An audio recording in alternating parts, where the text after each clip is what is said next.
untuk Meet kita. Saya mau tanya dulu teman-teman absensinya di mana ini untuk mahasiswa? Biasanya di shadow, Pak. Oh, sudah ya, otomatis ya?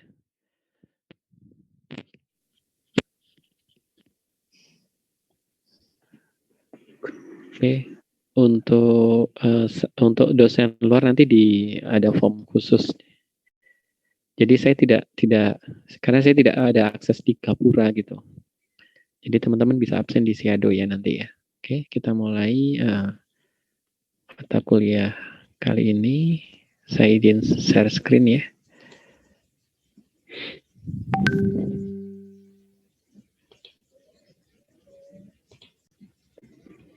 Sudah terlihat teman-teman semua? Sudah, Pak. Ya, Pak. Ya, oke. Oke, jadi untuk aturan di kelas kita, teman-teman bisa bertanya kapanpun ya. Jadi sembari saya menjelaskan, teman-teman bisa interupsi saya untuk menanyakan hal yang ingin ditanyakan atau bisa di chat di kolom chat untuk pertanyaan nanti di akhir kuliah akan kita bahas. Untuk materi yang pertama mengenai seleksi, standarisasi dan kuantifikasi, ada paling tidak ada 4 hal yang menjadi concern untuk hari ini, yaitu mengetahui beberapa jenis sel line, kemudian mengetahui secara standarisasi sel line, ada beberapa jenis kontaminan sel line dan aplikasi kuantifikasi sel line. Hari ini ada kuis ya, jadi setiap mata kuliah saya pasti ada kuisnya. Nanti akan ada clue di situ. Jadi teman-teman lebih perhatian pada clue yang akan saya berikan. Oke. Kalau di sebelum TS ada kultur sel tanaman, maka kita beralih ke kultur sel hewan. Jadi kultur sel hewan itu berperan sangat besar di dalam dunia penelitian dasar dan juga di dalam industri ya. Terlebih industri farmasi. Jadi ada beberapa produk yang utamanya adalah antibodi monoklonal untuk penggunaan diagnostik ya. Teman-teman tahu misalkan di pasaran ada tes sensitif ya untuk kehamilan, kemudian yang sekarang lagi booming rapid test untuk COVID ya, itu berbasis protein, dia antibodi monoklonal juga ya. Kemudian untuk aplikasi lain, misalkan screening obat ya, rekayasa jaringan, terapi gen juga termasuk di situ. Juga untuk riset-riset dasar seperti toksikologi dan virologi. Ini adalah produk dari BPPT ya, salah satu kit diagnostik yang berbasis antibodi monoklonal. Jadi ini adalah untuk demam berdarah denggi, kitnya ya. Kenapa perlu kit diagnostik demam berdarah denggi? Karena saya akan mulai dari cerita bahwa sebenarnya penyakit DBD itu unik ya. Dia itu patofisiologinya asimptomatik. Jadi dia dokter sekalipun sering salah diagnosa karena memang sifat dari si penyakit ini yang tidak jelas begitu atau asimptomatik. Seringkali dokter mendiagnosa dia flu ya atau tipes ya atau MAH gitu, itu yang ya kejadian nyata. Saya antar teman saya itu didiagnosa seperti itu oleh dokter ya. Nah, maka itu kita perlu alat atau tools yang benar-benar mendeteksi bahwa keberadaan si pasien ini memang menderita DBD, sehingga ketika sudah positif terdeteksi DBD, dokter dapat memberikan perlakuan atau perawatan sesuai dengan penyakit DBD, kurang lebih seperti itu. di mana sel kultur bisa didapatkan, ada beberapa sel kultur collection ya. Misalkan ini ECACC, kemudian ada ATCC ya. Ini dari Jerman, ini dari Jepang. Nah, umumnya kalau saya biasanya pesan dari ATCC dari Amerika. Bisa ke situsnya, kemudian kita pesan sel yang kita mau, kemudian mereka akan kirimkan berupa cryostock seperti ini botolnya ya. Nah, nanti sampai di Indonesia kita akan towing, terus kemudian kita kulturkan. Misalkan kita mau pesan HeLa gitu ya, misal kanker serviks. Nah, nanti penampakannya akan seperti ini di bawah mikroskop. Ini yang low density atau apa ya, kerapatannya kurang, ini yang high density atau tingkat konfluensinya tinggi.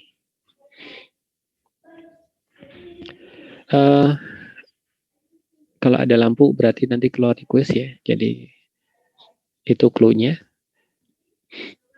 Mengapa menggunakan sel kultur? Sel kultur hewan digunakan secara luas untuk produksi berbagai produk protein, ya, protein rekombinan yang dimaksud. Baik untuk terapi atau profilaksis. Profilaksis itu untuk dia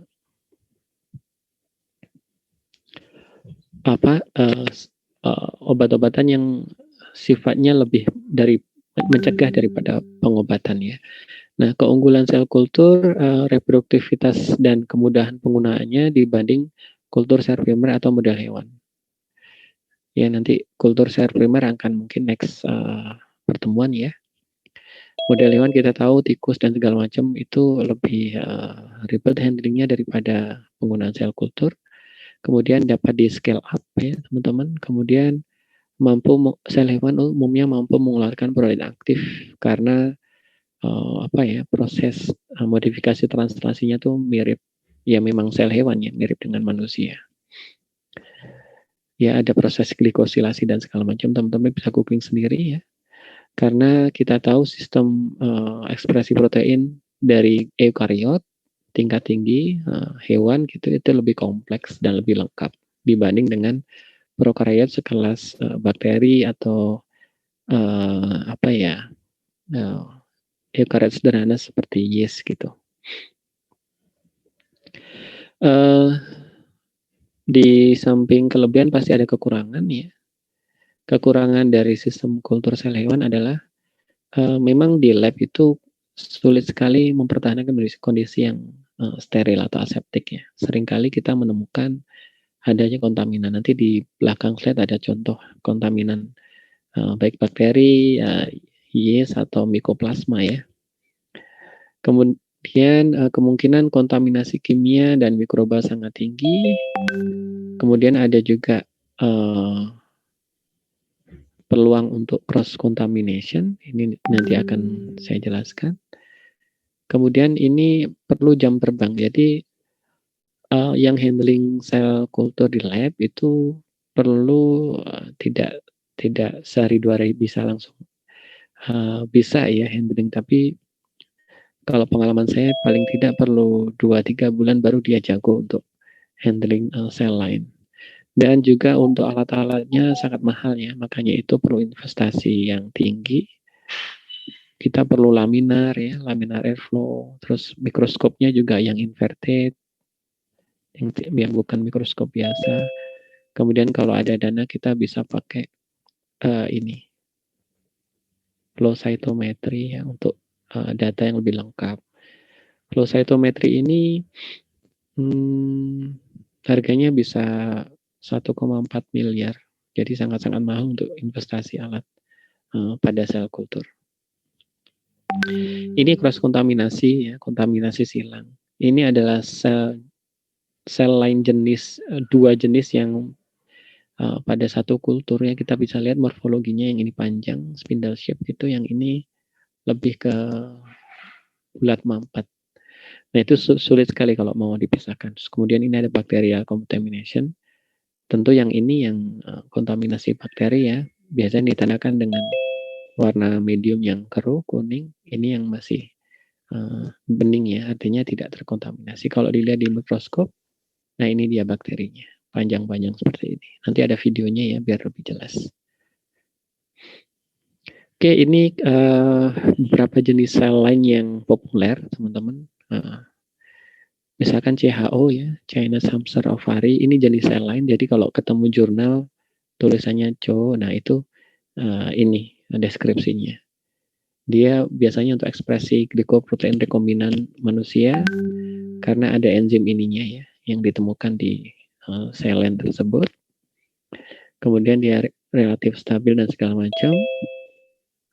Dia bisa diproduksi untuk banyak sekali protein rekombinan yang ini. Termasuk ini ya, human erythropoietin. EPO ini saya pernah main ke pabrik kosmetik di Pasuruan. Dia memproduksi EPO menggunakan sel lain ini. Kalian bisa googling apa kegunaan EPO ya. Selain untuk kesehatan juga untuk kosmetik. Ini penampakan secara fisiknya di bawah mikroskop. Ini kultur conditionnya. Jadi kalian harus pakai medium F12 ya. Ini jenis-jenis medium. Nanti ada DMEM, ada RPMI, ada IMEM dan segala macam. Doubling time-nya artinya dia menggandakan diri setiap 14 sampai 18 jam. Kemudian ini yang keluar di quiz nanti ya. Ada NIH T3 dia dari kultur embryoticus. Dia yang terkenal untuk misalkan produksi vaksin ya, hepatitis antigen B surface untuk hepatitis. Jadi dia diambil dari sini. Nah, dari sini. Nah, untuk sedikit mengenai vaksinnya. Jadi untuk hepatitis ini diambil dari ini ya.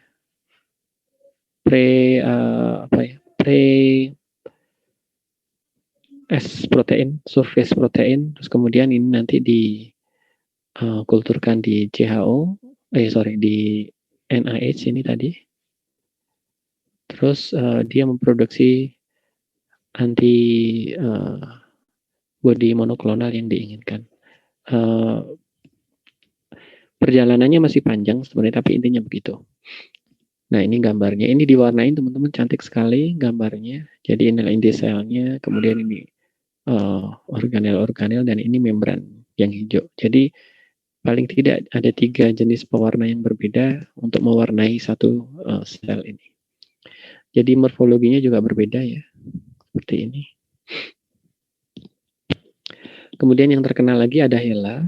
HeLa itu sangat-sangat populer. Dia adalah jenis kanker serviks. Dia sel lain yang kanker ya. Ini orangnya. Jadi beliau ini Henrietta Lacks, makanya disebut dengan HeLa karena kepanjangan dari namanya. Usianya 31 waktu dia meninggal, mengidap kanker serviks, kemudian diisolasi, terus kemudian dia ada keunikan pada sel kanker si ibu HeLa ini, sehingga dia bisa continuous, bisa berkembang terus sampai sekarang, dan nama beliau diabadikan sebagai bentuk penghormatan karena HeLa ini dijadikan riset dasar untuk toksikologi dan segala macam. Termasuk saya sering pakai. Nah, ini foto yang saya ambil, teman-teman. Ini foto asli ya. Ini adalah sel HeLa yang saya tumbuhkan di lab. Bentuknya cantik sekali seperti ini. Ini tingkat konfluensinya sekitar 70-80%. Kemudian T47D, ini juga foto asli saya. Kami ambil di lab. Ini adalah breast cancer. Ini juga salah satu foto yang lebih bagus ya menurut saya. Kenapa hijau, kenapa kuning? Ini filternya aja. Filter dari mikroskop yang kami pakai. Vero ini dari ginjal monyet hijau Afrika. Jadi ginjalnya diisolasi kemudian ditumbuhkan menjadi sel lain Vero. Nah, seperti ini kondisinya. Kemudian ada myeloma. Myeloma ini yang terkenal sekali untuk hybridoma teknologi ya, untuk biasanya untuk antibodi monoklonal. Ini juga saya ambil fotonya. Ini adalah jenis myeloma yang PAI, PAI. Karena dia tidak menempel, dia mengerombol, dia mengambang gitu ya. Karena sel myeloma kan dia di plasma darah ya. Jadi dia termasuk sel suspensi ya di dalam jenis terminologi sel lain.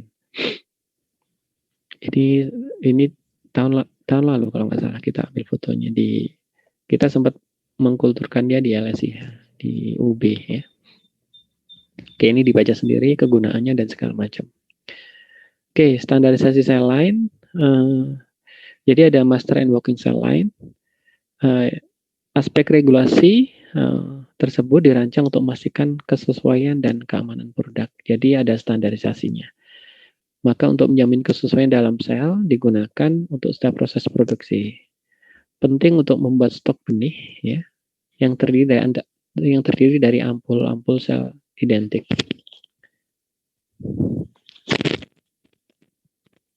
Kemudian prinsip yang diperlukan untuk preparasi dan penanganan stok sel baik dalam lingkungan manufaktur atau lab itu sama pentingnya. Jadi baik itu pilot project maupun sudah scale up untuk standarisasi itu sama pentingnya ya. Tidak boleh salah. Dan yang sangat penting adalah perlunya meminimalkan jumlah fasase. Fasase apa nanti akan kita jelaskan di slide berikutnya. Hal ini untuk menghindari penyimpangan genetik, hilangnya karakteristik yang memungkinkan terjadinya proses subculture yang terus-menerus. Oke, ya, diterima dulu ya teman-teman, nanti akan dijelaskan di slide-slide berikutnya. Nah, quality control ini untuk quality control master cell ada ini ya, ada viabilitas, ya, sterilisasi tes, karyologi. Tahu ya teman-teman ada istilah karyotyping? Tahu ya, oke. Kemudian ya, karyotyping teman-teman bisa loh melakukan di LSIH ya. Syaratnya ambil darah 4 cc, nanti diidentifikasi ininya apa? Kromosomnya, diwarna.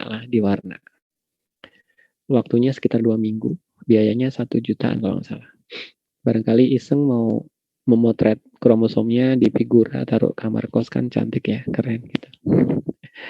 Sekali-kali orang biotek majangnya harusnya gituan ya, nggak hanya foto close up selfie ya, tapi karena anak biotek banget ya fotonya kromosomnya gitu, lebih dalam ya.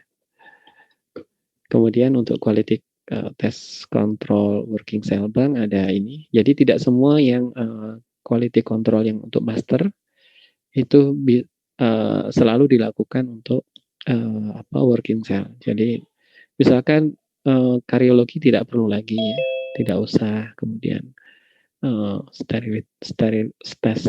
kesterilan juga tidak usah lagi gitu.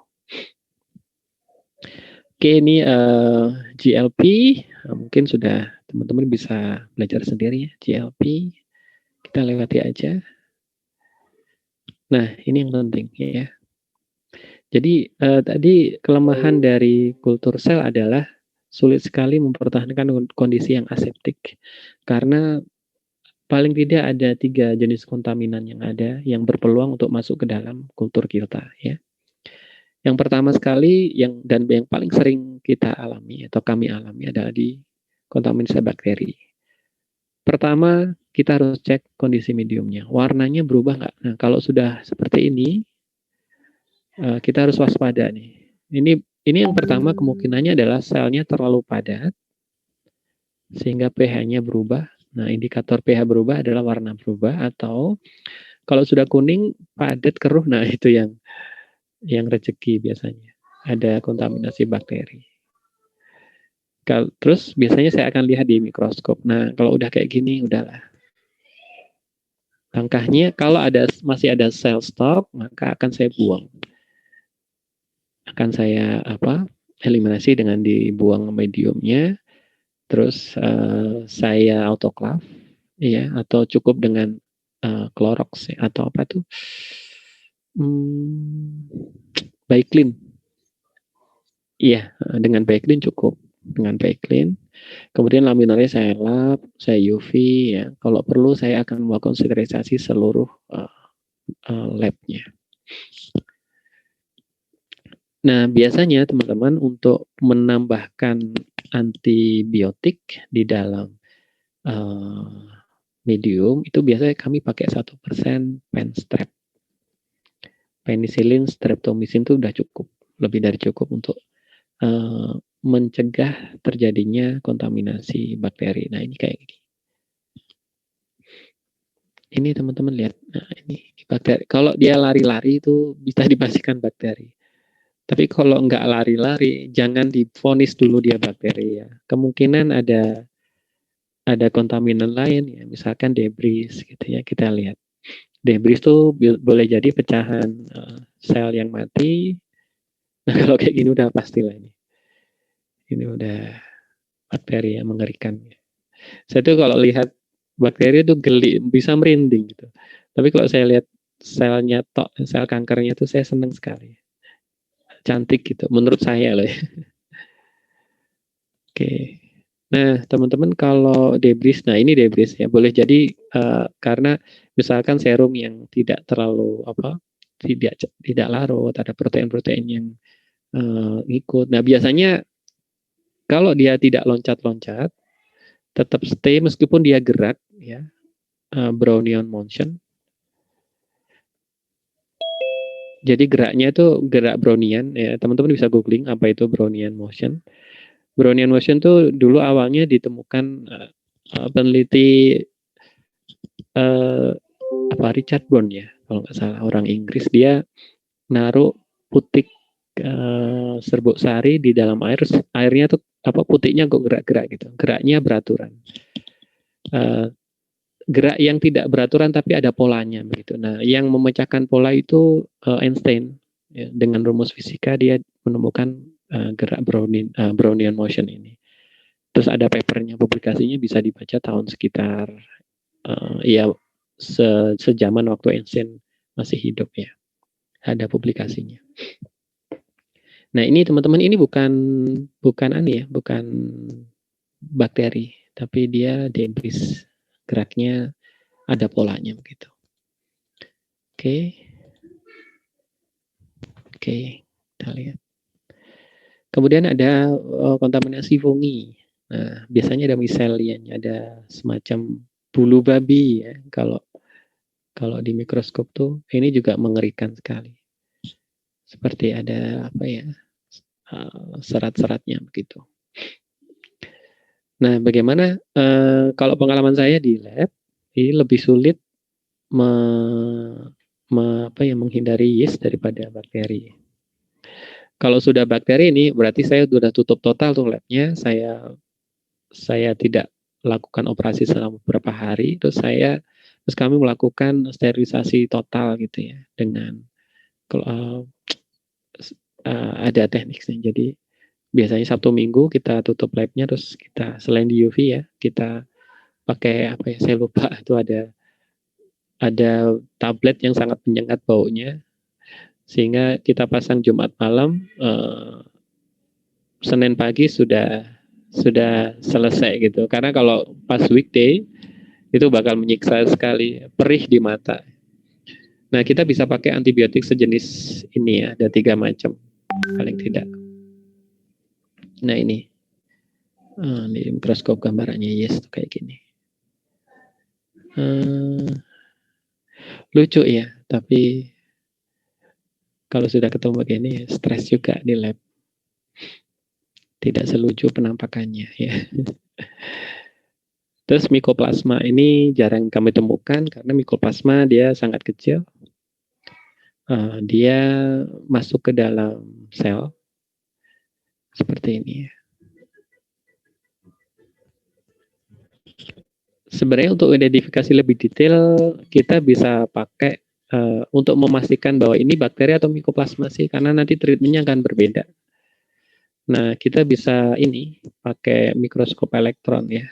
Jadi jenis yang mikoplasma ini karena saking kecilnya dia harusnya dia bisa diidentifikasi lebih detail dengan mikroskop elektron. Karena only visible via electron microscope. Oke, itu perbedaan tadi teman-teman. Ada yeast, fungus ya, mycoplasma dan segala macam. Ini nanti keluar di quiz ya, di screen capture aja, dipelajarin. Oke, identity testing. Kenapa sih perlu identifikasi ya? Seperti halnya manusia ya, saya harus bisa mengelompokkan ya. Anggaplah kalian di kelas ini, kita sedang ada di kelas ya, sedang luring. Saya identifikasi pertama pasti dari jenis kelaminnya. Cewek, cowok, oh yang cewek ini yang cewek, ini yang cowok gitu kan. Terus saya bisa mentrik bagaimana saya memperlakukan cewek, bagaimana saya memperlakukan cowok kan gitu ya. Terus lebih detail lagi identifikasinya apa? Kalau kalian maba, maka ada name tag di situ ya, ada namanya. Sehingga kalau saya manggil nggak gitu aja kan nggak, tapi dengan nama begitu ya. Karena saya tahu name tag-nya. Nah, eh, apalagi di level seluler yang kita tidak bisa tahu selain menggunakan alat ya, mikroskop. Itu pun tidak cukup ya. Kadang kita menemukan jenis sel yang sama bentuknya misalkan seperti ini. Tetapi ternyata setelah diidentifikasi lebih lanjut, ini adalah jenis sel yang berbeda sama sekali. Bagaimana kalau ini mencampur jadi satu? Padahal fungsi dari sel 1 dan sel 2 adalah berbeda. Nah, maka itu kita perlu identifikasi. Identifikasi ada cytogenic, ada isoenzim, ada DNA fingerprinting atau profiling. Ini yang luas dipakai ya. Selain untuk parenting test, untuk forensik dan segala macam ya. Oke, cytogenic analysis dia mempelajari tentang jumlah kromosom, ya, struktur fungsi dan ini lebih ke ininya ke kromosom numbernya. Kelebihannya apa sih cytogenic analysis ini? Akurasi diagnostiknya terkonfirm dan memperbaiki diagnosis primer. Dia adalah salah satu seleksi dari targeted terapi. Wawasan penelitian baru ke dalam uji klinis, memprediksi kemanjuran atau toksisitas obat. Kemudian dia bisa mendefinisikan profil penyakit pasien. Yang menjadi kelemahannya time consuming karena lama ya. Untuk karyotyping itu bisa teks seharian, belum pewarnaan dan segala macam, mahal dan tidak selalu informatif. Artinya ketika kalian lihat hasilnya, itu kalian perlu orang yang menerjemahkan apa makna dari dari hasil tersebut. Jadi tidak selalu hitam putih gitu. Ada interpretasi di situ. Ya.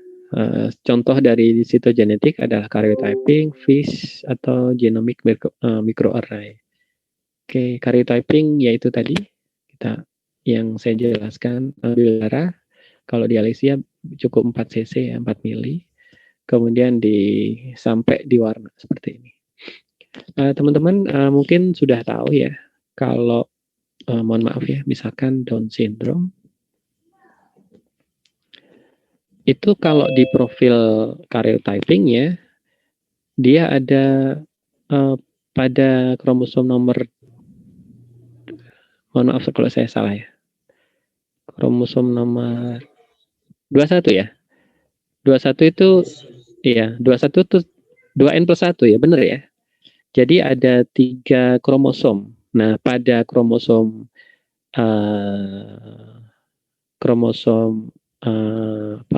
gametnya itu tidak ada 1.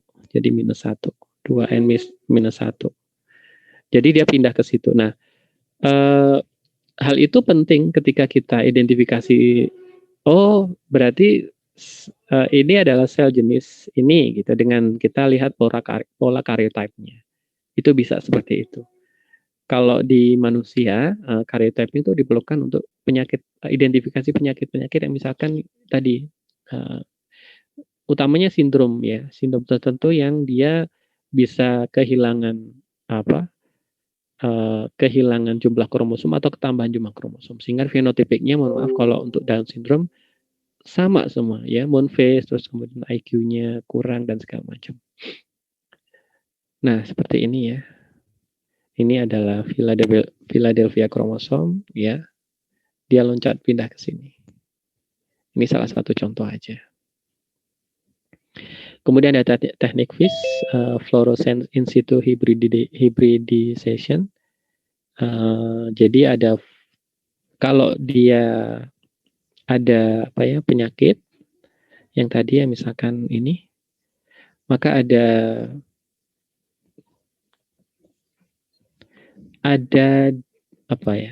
dua pewarna yang memancar pada satu spot gitu. Nah, itu juga bisa mengidentifikasikan adanya ketidaknormalan pada sel tersebut. Nah, yang lebih ini genomic microarray ini pakai chips, teknologi chips. Ini sangat mahal. Saya belum pernah melakukan juga. Dan ini pakai teknik komputasi ya, teman-teman. Karena untuk itu tadi not always informatif hasilnya. Jadi untuk mengejawantahkan atau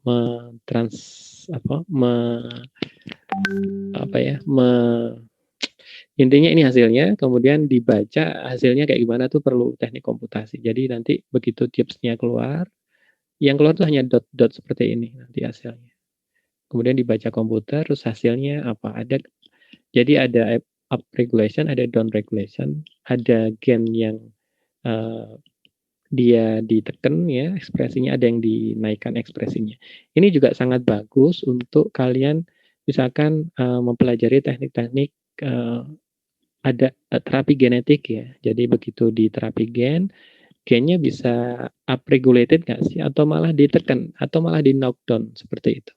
Itu bisa pakai teknik microarray semacam ini. Nah, kemudian ada DNA fingerprint, ini yang menarik ya. Teman-teman pasti sudah paham sekali, ini teknik yang biasa dikerjakan di molecular biology untuk forensik. Misalkan ada FRLP ya, jadi genomiknya dipotong-potong berdasarkan situs pemotongan restriction enzyme. Teman-teman tahu ya, ada endonuklease restriction enzyme ya. Misalkan ada BAM-H1 ya. Tahu ya? EcoR1, EcoR5. Tahu ya? Oke, NOT1. Nah, ini jenis-jenis enzim restriksi. Dia mengenali situs tertentu yang bisa menghasilkan potongan blunt end atau satunya apa? Satunya apa? Ya, sticky end. Yang dia seperti ini ya potongannya. Nah, itu teknik molekular biologi lah. Teman-teman pasti lebih paham ya. Nah, itu menghasilkan pola. Nah, ini misalkan contohnya ya ada bapaknya Guppy dan mboknya Guppy. Nah, apakah ini benar-benar baby Guppy-nya kedua orang tua ini bisa dites ya dengan FRLP. Jadi ada pola-pola. Nah, ini ada pola yang sama antara induk dan pejantan dan betina dari ikan tersebut. Nah, ini juga bisa diaplikasikan untuk pola uji DNA tuh yang Kiswinar anaknya Mario Teguh atau bukan. Itu bisa diaplikasikan dengan teknik DNA semacam ini. Ada fingerprint DNA di situ. Ada namanya STR, short tandem repeats. Jadi genom kita sebenarnya kan sama ya teman-teman ya. Genom kita tuh sama ATCG-nya. Hanya sekitar 0,1% itu yang berbeda. Yang menyebabkan 3 individu ini berbeda bentuk rupa, muka, ya, bentuk fisik, kulit, rambut dan segala macamnya, hanya sekitar 0,1%. Yang membedakan apa? Termasuk yang STR, short tandem repeat. Jadi ada repeat sequence berulang pendek yang polanya kalau yang bapak nomor 1 ini AGAT-nya repeat-nya 7 kali dan 6 kali pada sequence tertentu. Tetapi kalau Mas yang nomor 2 ini 4 kali dan 19 kali. Sehingga secara fisik penampakannya berbeda dan itu dijadikan sebagai semacam pola ya atau fingerprint. Nah, fingerprint ini juga bisa digunakan untuk forensik ya. Teman-teman tahu misalkan ada pembunuhan, terus ada 3 tersangka di sini ya. Ditemukan crime scene-nya bisa pisau yang dipakai ya. Kalau misalkan gini, bayangkan adegan di rumah ya, kemudian ada tersangka masuk, dia mencuri sesuatu terus ketahuan oleh si ini ya. Nah, apa yang terjadi? 3 orang ini akan panik, mengambil pisau terus menusukkan. Nah, sembari berusaha untuk membunuh si victim, pasti si victim ini berusaha membela diri dong ya. Misalkan dia dengan menjambak rambutnya si orang 3 ini suspeknya, kemudian di di kuku si victim ini sudah ada tuh kulit rambut atau kulit kepala karena akibat jambakan yang keras itu tadi. Nah, di sela-sela kukunya ini diisolasi DNA-nya terus di run di gel. Nah, timbul polanya. Itu untuk yang pembunuhan. Kalau yang pemerkosaan bagaimana? Sama ya. Jadi bisa aja dari crime scene-nya didapatkan semen ya, cairan sperma di antara baju korban dan segala macam, atau air liur atau rambut ya, rambut akibat jambakan karena si victim meronta-ronta dan segala macam. Nah, kira-kira teman-teman kalau polanya demikian, yang membunuh si wanita ini suspek 1, 2 atau 3 kira-kira yang mana?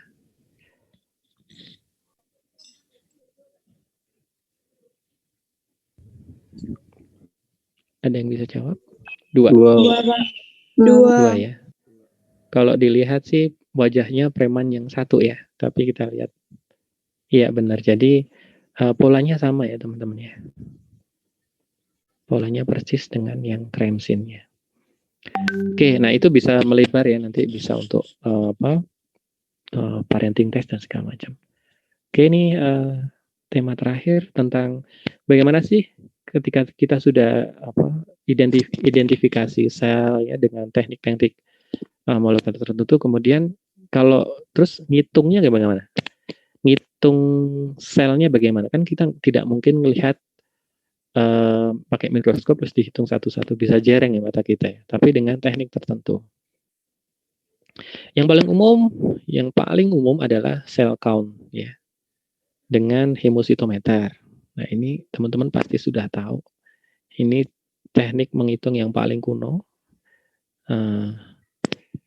Pakai alat ya, namanya hemositometer. Kemudian reagennya pakai Trypan Blue ya. Ini kalau request ya. Jawabannya Trypan Blue kalau nggak salah. Saya kasih tahu aja. Nah, Trypan Blue itu teman-teman dia bisa jadi kalau jadi viabilitas dia bisa menghitung berapa persen sih viabilitas sel ya. Mana sel hidup, mana sel mati, persennya berapa itu bisa. Dengan cara apa? Kita tahu bahwa yang mati nanti pasti berwarna biru gelap gitu. Nah, yang hidup dia cerah, terang, bulat dan berpendar gitu. Putih warnanya. Karena yang Trypan Blue akan masuk ke dalam sel yang bocor di sini. Nah, ini. Membran sel bocor itu karena selnya sudah mati. Sehingga penampakannya dia akan biru. Oke, kita lihat videonya sekilas. Sebelumnya teman-teman saya mau nanya, sudah pernah praktikum ini belum? Cell count menggunakan hemositometer? Sudah Pak, semester 2. Oh sudah ya, oke. Ini review sebentar ya. Oke, ini Nah, kayak gini.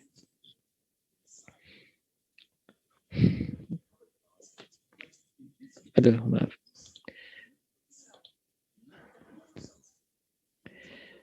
Di dilute dengan Trypan Blue. Misalkan 1:10 gitu ya biasanya. Di pipetting terus kita biasa pakai 1 mikrolit cukup. Sorry, nggak cukup ya. 3 ya. 3 mikrolit untuk di loading. Ini agak cepat aja ya. kacanya ditaruh. Nah, ini disuntikan di sini. Terus kita tekan biar dia rata depan bumbunya. Terus di mikroskop. Ngitungnya kalau saya dulu pakai itu loh, yang tasbih itu. Yang ceklek gitu. Nah, yang mati yang biru, kita bisa pilih salah satu sih. Kalau saya mau hitung yang berapa jumlah yang hidup, saya hanya hitung yang putih-putih aja. Nah, gitu. Terus ada tekniknya ya. Yang tidak melewati ini dihitung atau tidak, itu ada perhitungannya. Nah, ini ada perhitungannya. Oke, teman-teman sudah paham, ternyata kita lewati aja. Kemudian teknik selanjutnya adalah kalau yang terpandu atau hemo itu lebih terbatas ya, karena kita hanya tahu, misalkan gini, saya mau hitung sel yang ada di tabung ya, maka saya akan hitung, saya ambil, terus saya tahu jumlahnya, misalkan 10⁻⁶ sel per mili. Nah, itu sudah ideal belum sih untuk sel disimpan begitu? Nah, tetapi untuk assay tertentu yang dia adalah kuantifikasi jumlah sel berdasarkan nilai absorbansi warna, dan itu lebih detail lagi, maka saya pakai pewarna yang lainnya. Dan ini yang paling populer, ini yang sering saya pakai ya, MTT assay. MTT itu awalnya berwarna kuning, teman-teman. Begitu dia kita inkubasi, sel yang hidup itu merubah warna kuning menjadi formazan blue ya, agak biru keunguan gitu, dengan membentuk kristal formazan seperti ini. Nah, nanti kita larutkan, bisa dengan DMSO, atau kalau saya bisa pakai SDS 10% untuk melarutkan ini. Ini ada gambar asli ya teman-teman, di lab saya pakai MCF7, ini breast cancer cell line, P21 artinya pasasenya ke 21, ini tanggalnya. Nah, ini adalah M, ini medium tok ya teman-teman. Kita pakai triplo, 1 perlakuan 3 lubang. Ini hari H-1-nya sudah kita isi dengan sel yang jumlahnya sama ya teman-teman, tiap lubangnya sama. Kita isi biasanya 10⁻⁵ kalau nggak salah, saya agak lupa per well-nya. Jadi 100.000 sel. Kemudian kita kasih perlakuan dengan ekstrak, dengan obat atau apapun. Nah, ini konsentrasi, saya biasanya mulai konsentrasi yang terendah ya. Yang terendah. Kita bisa lihat sini, 1, 2, 3, katakanlah begitu ya. Perlakuan 1, perlakuan 2, perlakuan 3, perlakuan 4. Coba lihat ya perbedaannya. Ini medium tok, nggak ada selnya, MTT-nya tetap kuning. Kemudian ini perlakuan 1 dengan konsentrasi yang rendah, katakanlah 10 ppm, ini 20, ini 40, ini 80, katakan seperti itu ya. Nah, semakin tinggi perlakuan ppm-nya, semakin sedikit atau semakin banyak jumlah sel yang hidup kira-kira, kalau dari warna ini. Kira-kira. Yang bisa jawab? Sedikit karena apa?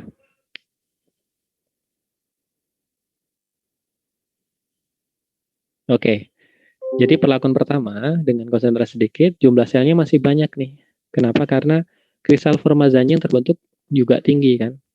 Kenapa tinggi? Karena jumlah sel yang mengkonversi itu semakin banyak. Jadi ini metode kuantifikasi untuk tahu bahwa ini jumlah selnya masih banyak.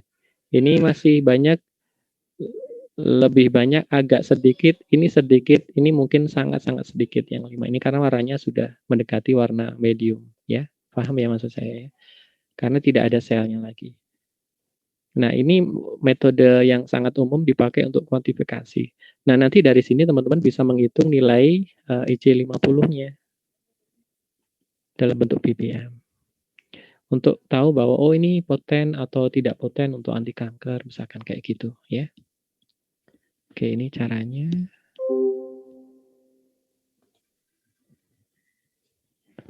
Nah, ini 96 well plate. Kenapa 96 well? Karena lubangnya ada 96. Sebelum saya lanjut, teman-teman sudah pernah melakukan praktikum sel kultur kah sebelumnya?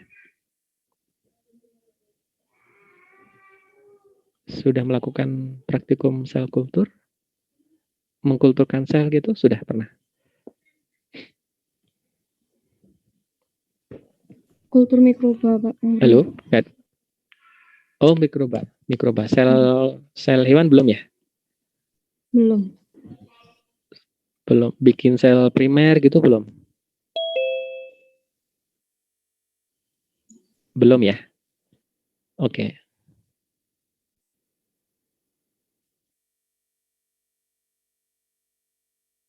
Prokariot. Oh iya, bakteri ya. Oke, kultur. Berarti mikrobiologi ya. Oke, nggak apa-apa. Kita lanjut. Nah, teman-teman, ini gambaran kita kerja di cell culture itu kayak gini. Nah, laminarnya dia LAF 2, BSL tipe 2. Jadi yang flow-nya nanti kalian googling ya. Flow-nya kayak gimana. Ini juga buat buat molekular biologi juga seperti ini harusnya standarnya. Nah, yang BSL 3 itu yang untuk isolasi misalkan COVID, bekerja dengan penyakit-penyakit infeksi ya, itu harus pakai yang BSL 3. BSL 2 cukup untuk kultur sel seperti ini. Ini gambarannya sekilas. Nah, ini MTT-nya sepertinya. Nah, MTT-nya kuning warnanya awalnya. Nah, ini kenapa dia aluminium foil? Karena MTT itu dia sensitif cahaya. Nah, ini biasanya saya kerja lampu laminarnya harus saya matiin. Tapi karena kepentingan syuting mungkin ya, jadi dinyalain. Untuk demo aja. Kita tambahkan 20 mikrolit tiap well.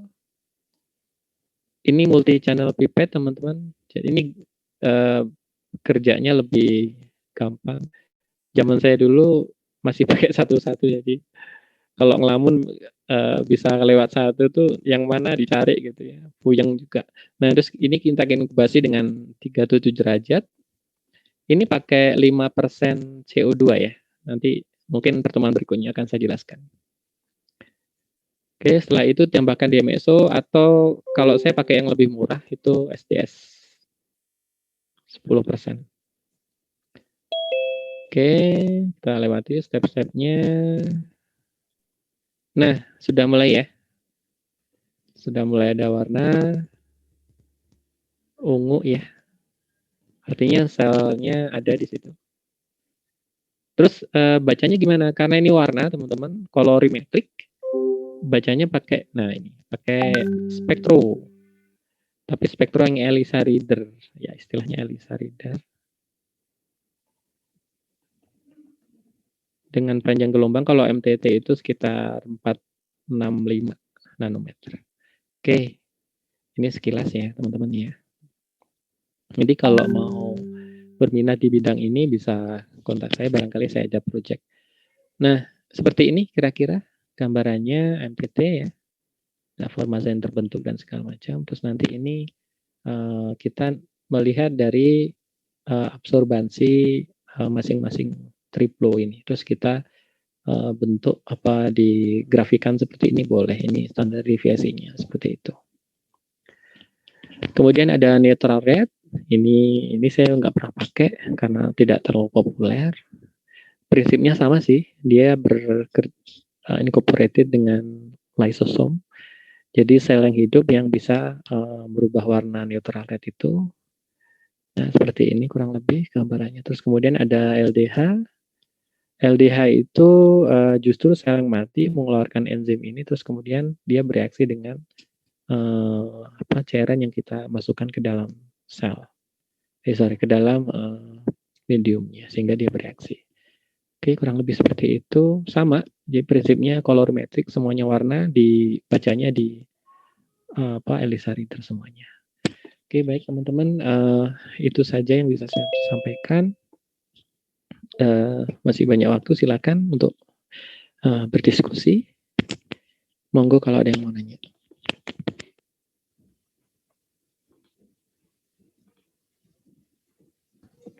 Permisi.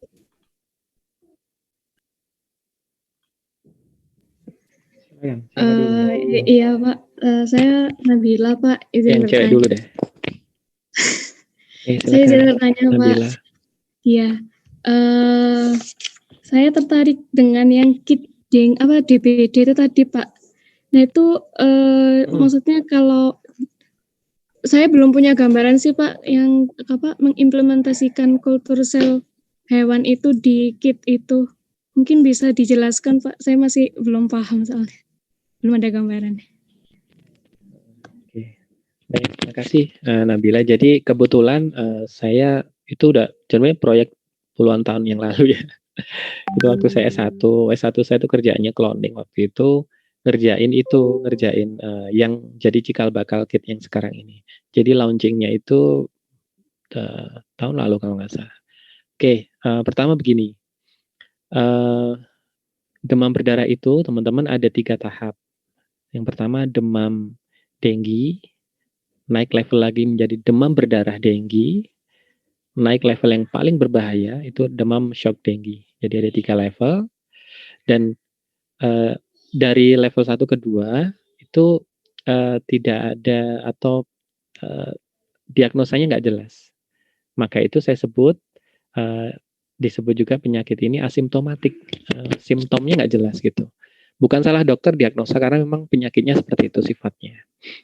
Nah, dari level 1 ke 2 ke 3 itu cepat perkembangannya. Nah, orang biasanya kalau dideteksi atau divonis demam berdarah itu kalau sudah ada hemorrhagic paham ya, yang ada bintik merah tuh di lengan gitu ya. Itu karena pembuluh darahnya pecah sudah. Nah, itu sudah masuk level kedua sebenarnya. Sebentar lagi level ketiga yang demam shock tinggi dan peluang hidupnya cuma 50%. Ya kalau nggak hidup mati gitu. Nah, biasanya diagnosa DBD itu kalau sudah outbreak. Misalkan musim penghujan, sudah banyak terkena. Tapi kalau yang biasa-biasa dokter hampir dipastikan salah vonis karena yaitu tadi sifatnya. Nah, oleh karena itu kita perlu tools yang jelas, kita perlu kit deteksi cepat bahwa pasien ini benar nggak sih menderita DBD. Dengan adanya kit ini kita bisa mencegah kejadian level 1 atau memutus ikatan itu. Jadi tidak bisa atau agar tidak melonjak ke level berikutnya gitu ya. Nah, kita potong, oh ini berarti kena DBD nih, harus segera dirawat sesuai dengan prosedur orang yang terkena DBD. Karena kalau salah obat, ya nanti nggak sembuh gitu. Ini kejadian real teman saya, untungnya teman saya selamat ya. Jadi dia didiagnosa dokter, ke dokter 1 kena demam, dokter demam biasa. Dokter satunya tipes, ke dokter yang ketiga mah gitu kan obatnya ya itu obat tipes, obat mah kan nggak nyambung gitu. Nah, taunya dia taunya demam berdarah itu ada hemorrhagic, ada pendarahan bukan pendarahan ya bintik-bintik merah karena pembuluh darahnya pecah tuh di sekitar lengannya dia. Maka dia langsung dirawat inap waktu itu dan selamat alhamdulillah. Nah, kita pengen memutus rantai itu. Oke, bagaimana aplikasinya terhadap sel kultur sel? Oke, saya akan share screen lagi ya. Mohon izin.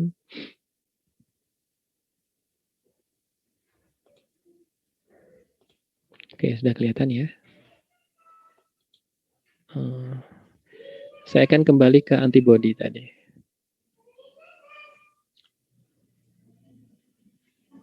Nah, teman-teman, waktu saya cloning, itu saya tugasnya mengcloning ini, NS1. Ini adalah non-struktural dari virus dengue. Dia bertanggung jawab terhadap yang dikenali oleh antibody di dalam tubuh. Maka NS1-nya, ya, saya harus bisa memproduksi protein rekombinannya. Ya. Nah, setelah dapat protein rekombinan, saya kan waktu itu kan di cloning, masukkan ke host. Waktu itu kami pakai E. coli DH5 alpha kodenya. Kemudian sudah dapat, saya sampai tahap ini aja sih, kemudian dilanjutkan proyek berikutnya. Nah, terus kemudian didapatlah protein rekombinan, nanti bisa teman-teman, bisa disuntikan ke mencit. Ini kan dianggap antigen nih ya oleh mencit, betul?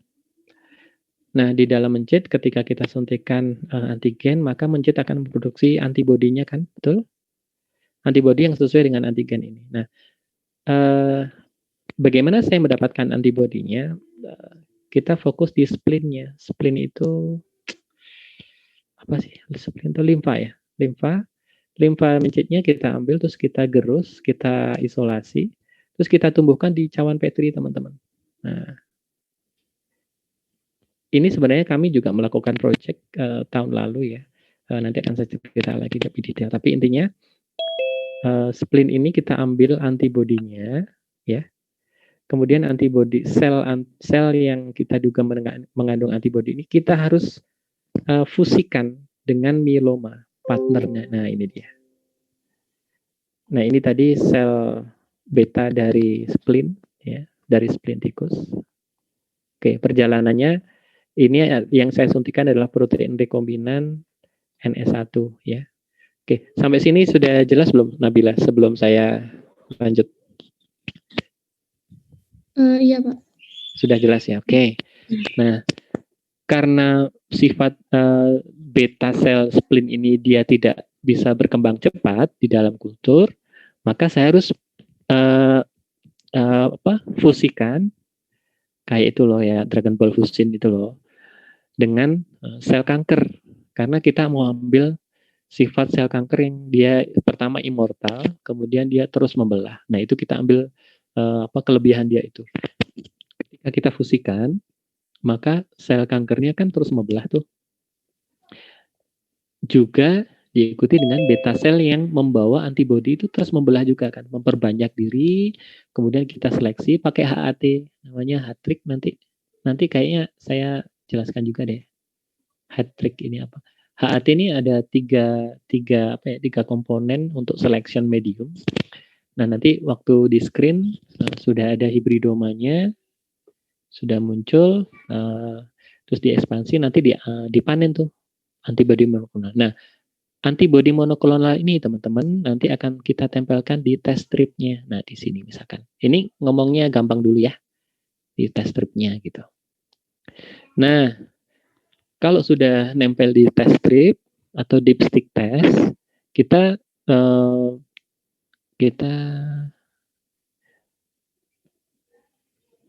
nah seperti ini teman-teman. Nah, ini nanti darahnya ditaruh di sini, darahnya, terus dia akan ngalir, bukan darah tapi buffer nanti, terus dia akan ngalir di test strip tadi. Kalau dia kalau kan antibodi berikatan dengan antigen kan, nah, antigen ini dapat dari mana? Dari darah pasien. Nah, kalau dia mengandung antigen NS1 virus, berarti nanti stripnya akan positif dong ya.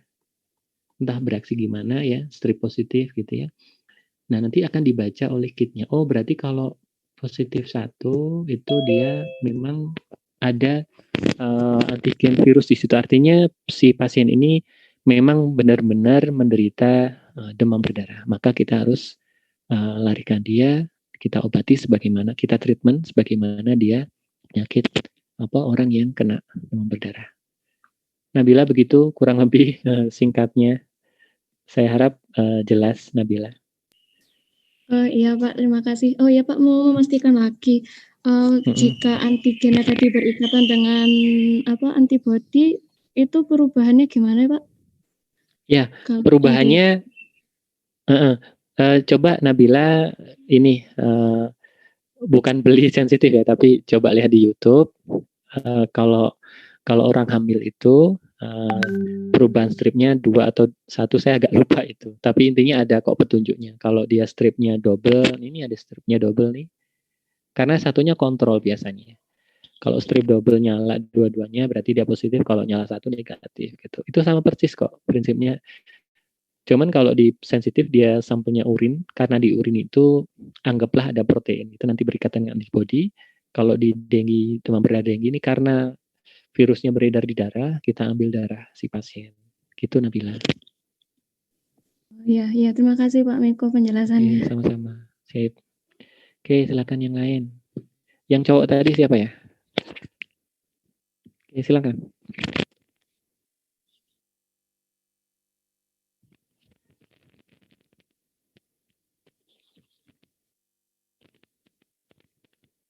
Uh-uh. Hmm.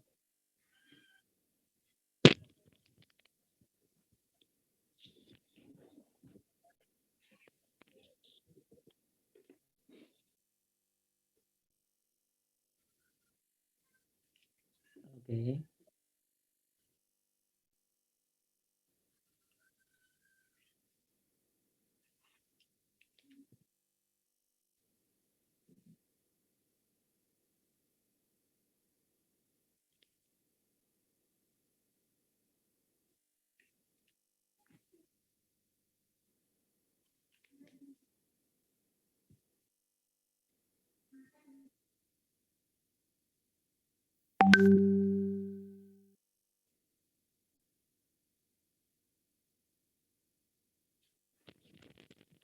Ya, namanya siapa?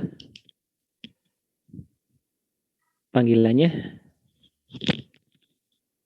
Hah?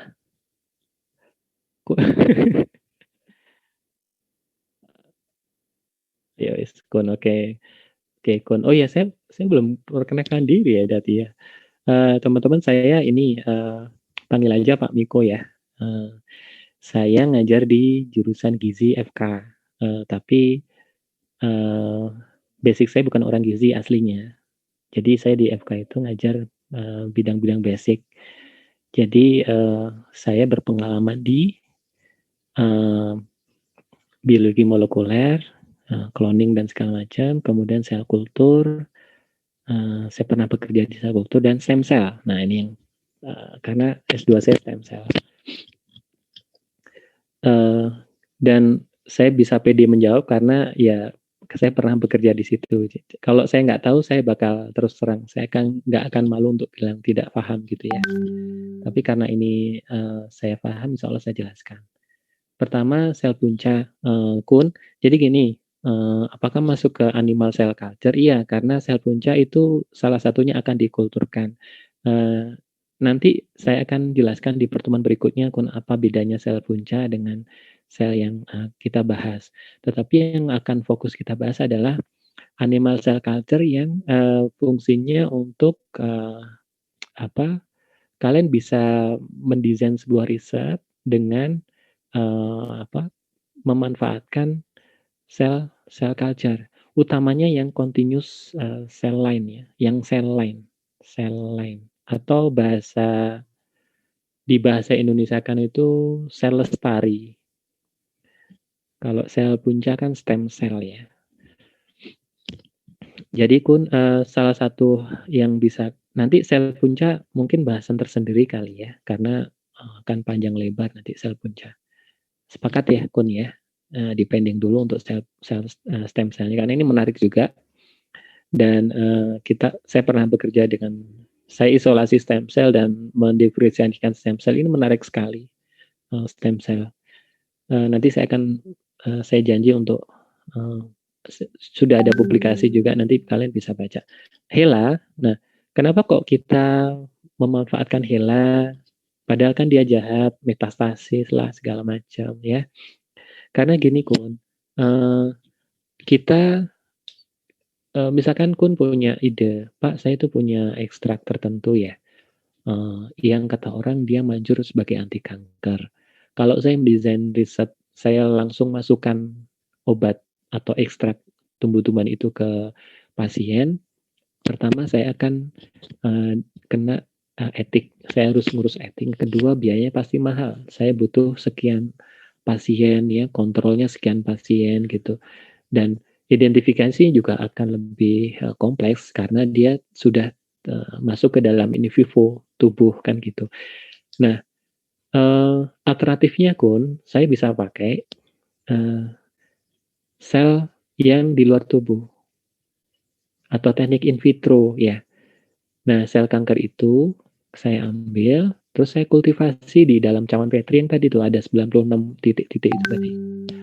Terus saya masukkan aja ininya, zat yang saya yakini itu berpotensi sebagai anti kanker. Terus saya mendesain sebuah riset ya, yang dengan range konsentrasi tertentu, rentang konsentrasi tertentu. Terus saya ukur absorbansinya ya, pakai MTTSC misalkan. Terus saya tahu, Kun akan tahu nilai IC50-nya. IC50 semakin kecil, itu menunjukkan zat yang saya duga sebagai anti kanker itu sangat poten. Nah, misalkan kurang dari 20 ppm gitu, oh berarti ini sangat poten. Nah, Kun, ini sebagai tahap awal kamu untuk mendesain riset selanjutnya. Maka obat ini, ekstrak ini kamu harus lanjutkan ke studi in vivo, ke tikus, ya, kemudian ke kelinci, ke primata, dan sebelum ke manusia. Jadi tahap awal untuk screening base itu ke in vitro, lebih murah biayanya, Kun. Lebih simpel, waktunya juga lebih pendek. Jangan kamu pede, ekstrak saya pasti manjur, Pak. Kamu ujikan langsung ke manusia. Gitu. Iya kalau manjur, kalau enggak kamu bakal ini rugi waktu, biaya, dan segala macam. Nah, itu salah satunya, Kun. Jadi sel kanker untuk uji toksisitas biasanya. Atau itu tadi pernah dengar EPO, atau yang gampang lah insulin rekombinan ya. Meskipun tidak di animal cell culture. Kalau khusus untuk insulin ini dia diternakannya di E. coli ya, tidak di sel culture. Tapi ada protein tertentu yang tadi misalkan atau punya yang tadi ditanyakan Nabila ya, itu kan dia memanfaatkan sifat sel kanker karena dia membelah terus itu tadi. Kita fusikan, kita satukan agar si sel B-nya itu terproduksi secara immortal juga, secara banyak juga. Jadi kita memanfaatkan sifat dari kanker yang terus membelah itu. Gitu, Kun, jawaban saya. Gimana, Kun? Ada yang... Mm-mm.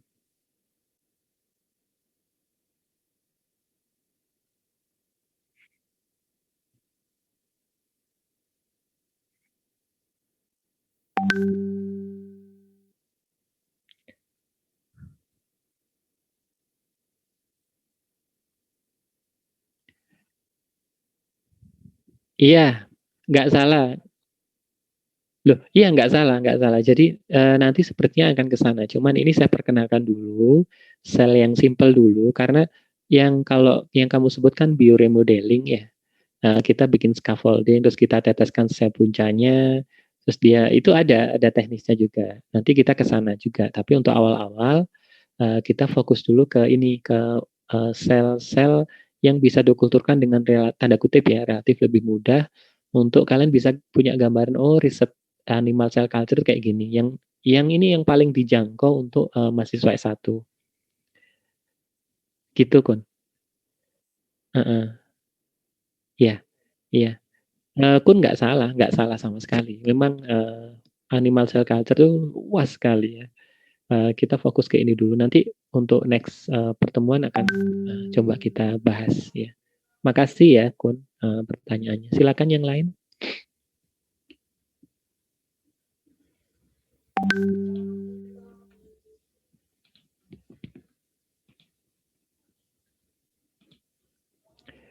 Yang lain, kalau apakah masih ada pertanyaan? Oke, tidak ada kah? Ya, kalau tidak ada, kita akhiri. Teman-teman, saya sudah menyiapkan kuisnya. Ada 10 soal. Tolong diperhatikan ya. Soalnya dan jawabannya, karena nanti ya saya keluarkan di UTS ya, biar kalian lulus semua lah. Saya nggak mau mahasiswa saya nggak lulus gitu. Jadi kalau kalian rajin, nggak bandel-bandel amat, insya Allah lulus lah ya. Saya setting dulu ya sebentar. Nanti kalian kerjainnya di Google Classroom. Ini tanggal 17 ya. Sekarang jam 11 sampai jam 11.15 ya. Jam 11.15